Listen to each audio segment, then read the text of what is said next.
लेकिन इस बीच हमारे साथ फोन लाइन पर सत्यवान यादव मौजूद है निमराना राजस्थान से। नमस्कार, गुड इवनिंग मिस्टर यादव, बताइए क्या सवाल है आपका।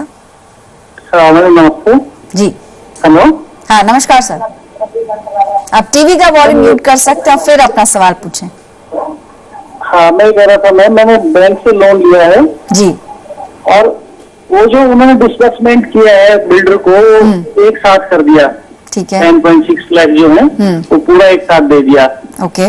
दूसरा, उन्होंने बैंक में बताया हमको कि ये जो इसकी EMI आएगी वो साल भर में देनी होगी, एक साल बाद शुरू होगी। अब वो 4 महीने बाद वो कह रहे हैं कि इसका ब्याज भरो नहीं तो डिफॉल्ट रहोगे, सिबिल खराब हो जाएगा।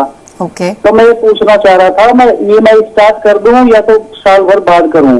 ठीक है, आप वैसे थोड़ा जानकारी देंगे मिस्टर यादव, ये जो अग्रीमेंट है आपका लोन का उसमें क्या मेंशन्ड है? क्योंकि आपने जैसा बताया बैंक ने कुछ और इन्फॉर्मेशन दी थी, लेकिन अप्रैल से अब सितंबर आया है तो आपको बैंक किस्तें पे करने को कह रहा है। एग्रीमेंट में रिटर्न आपके पास क्या लिखा हुआ है? हाँ, रिटर्न में वही लिखा हुआ है कि एक साल बाद EMI स्टार्ट होगी या तो पोजीशन जो भी पहले होगा।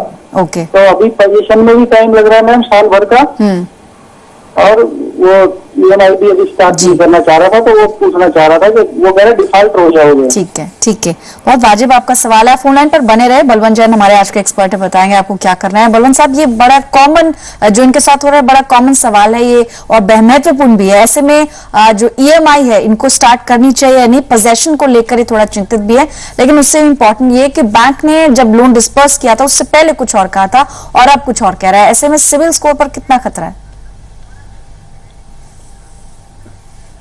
देखिए पल्लवी, ऐसा है, जो जहां तक मैं प्रश्न समझ पाया हूं कि बैंक उनको जो भी पेमेंट देने के लिए बोल रही है वो प्री EMI इंटरेस्ट पेमेंट करने के लिए दे रही है। इनके केस में तो वैसे बैंक ने पूरा का पूरा पैसा बिल्डर को दे दिया, नहीं तो नॉर्मली जो अंडर कंस्ट्रक्शन प्रॉपर्टी होती है उसमें जो बिल्डर को जो डिसबर्समेंट वो स्टेजेस में होता है और जितना पैसा डिसबर्स हो गया है उस पर बैंक आपसे मंथली इंटरेस्ट कलेक्ट करती है और ये इंटरेस्ट आपकी जो EMI शुरू होती है उसके पहले का इंटरेस्ट है, इसके लिए इसको प्री EMI इंटरेस्ट कहते हैं। और ये जो इंटरेस्ट है उसके अंदर प्रिंसिपल का कोई भी कंपोनेंट नहीं होता है।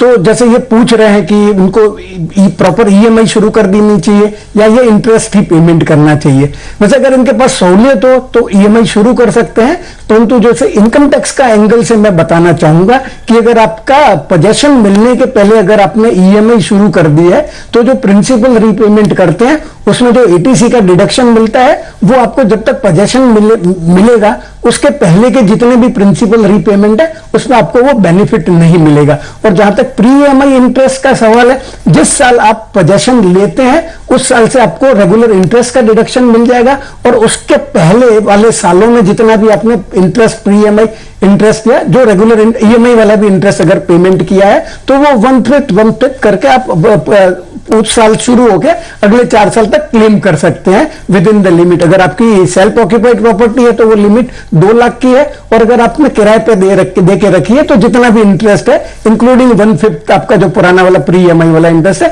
वो डिडक्शन आप क्लेम कर सकते हैं। तो ये आपकी सहूलियत पर डिपेंड करता है, परंतु मैंने इनकम टैक्स की इंप्लीकेशन आपको बता दी कि अगर आप EMI शुरू कर देंगे पोजेशन के पहले तो आपको थोड़ा डिसएडवांटेज होगा। बलवंत साहब, एक क्विक आपसे कमेंट चाहेंगे। इन्होंने क्योंकि सिविल के बारे में मेंशन किया था, बैंक ने ऐसा कहा है कि अगर किस्तें ये नहीं भरते हैं 1 साल से पहले, यानी कि अभी एकदम शुरुआत नहीं करते हैं तो डिफॉल्टर में इनका नाम चला जाएगा। उस पर क्या राय देंगे आप इनको?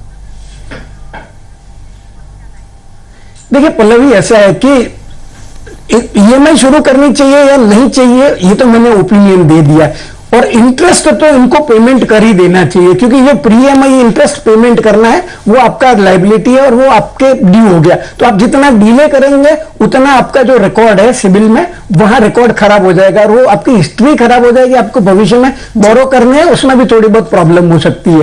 तो जो आप कोई भी पेमेंट जो आपकी ड्यू डेट से आप डिले करते हैं या डिफॉल्ट करते हैं उसका आपके जो सिविल हिस्ट्री है, सिविल रिकॉर्ड पर एडवर्स इंपैक्ट पड़ता है। तो आपको इंटरेस्ट तो जो प्री EMI इंटरेस्ट जो बैंक मांग रही है वो तो पेमेंट कर ही देना चाहिए आपकी जो क्रेडिबिलिटी और अच्छी क्रेडिट हिस्ट्री मेंटेन करने के लिए। तो चलिए सत्यवान जी, उम्मीद है कि आपका सोल्यूशन मिल गया होगा आपकी प्रॉब्लम का। फिलहाल एक ब्रेक के लिए रुकते हैं, कुछ और सवाल हैं और दर्शक भी हैं उनसे बात करेंगे, चल लौटते हैं।